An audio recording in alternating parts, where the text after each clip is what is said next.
The idea for a statue of Zelda first came about when I was presenting a radio program for Radio National. It was about historical photographs, and I was concentrating on that incredible image of Zelda chained to the Commonwealth buildings. About 2 years later, on the 50th anniversary of Zelda's action, I put out a tweet that said, who would like to see a statue recognising the historic achievements of Zelda D'Aprano? And it was the most retweeted, most commented upon tweet that I'd ever put into the Twitter sphere. So in the union movement, we haven't always been good at recognising what our grassroots activists do, but Zelda is a legend and extraordinary, and even she got lost in time a little bit.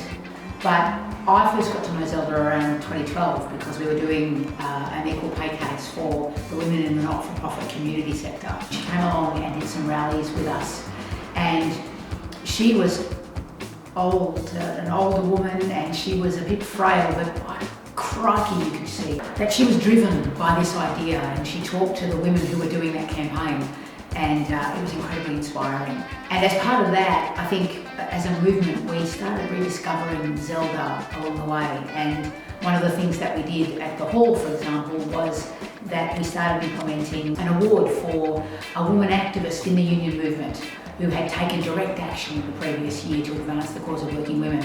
And we named that award the Zelda D'Aprano Award. There was definitely enthusiasm at Trades Hall for honouring Zelda's story.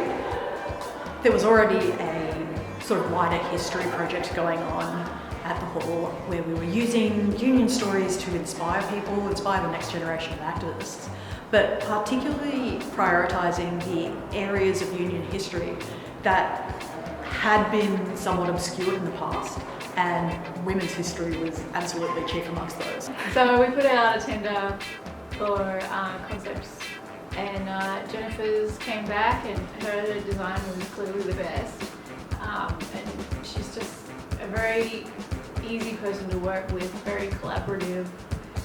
She's our whole thing here at Trade Hall. You give her suggestions, she takes suggestions, she gives us suggestions, and it's just a lovely, easy process, and she's a fantastic artist to boot.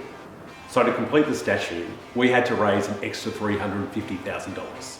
And that was done by unions collectively, and then individual unionists chipped in like just by themselves, $100 here or $20 there, and it made all the difference.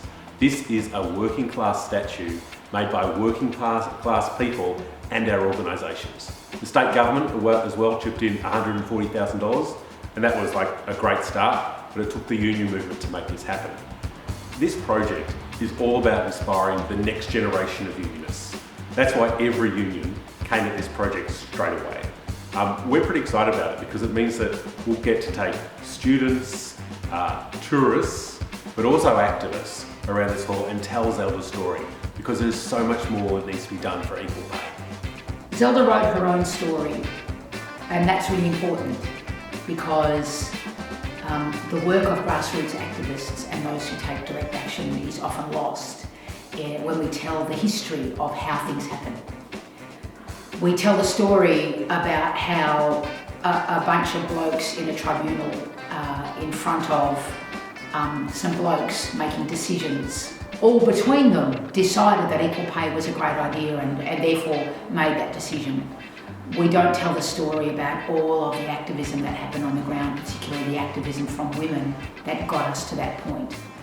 And we always need to remember that, right? We need to remember and acknowledge that nothing happens in isolation, that the final end point, the decision at the end, only happens because of all of the cumulative efforts of a whole lot of activists on the ground to tell the story, change the story, and make change happen. What we put on a pedestal matters, and people walking down our streets will look at statues of men. They won't necessarily know who those men are, they won't know what they've done, they might not raise any questions, but they internalise the message very quickly. That man was important, he did something, people value him. And when we don't see statues of women on our streets, I think we internalise the counter message. Young girls do, and they don't aspire to reach the heights of pedestal worthiness. Young boys internalise those messages, and it feeds into a general cultural sense of male entitlement, to own space, to take up space. And so when we start to reverse that by dotting our streets, peppering our streets, mushrooming our streets with statues of women, we reverse those cultural biases that say that women weren't important and that they still don't matter. We start to close the respect gap.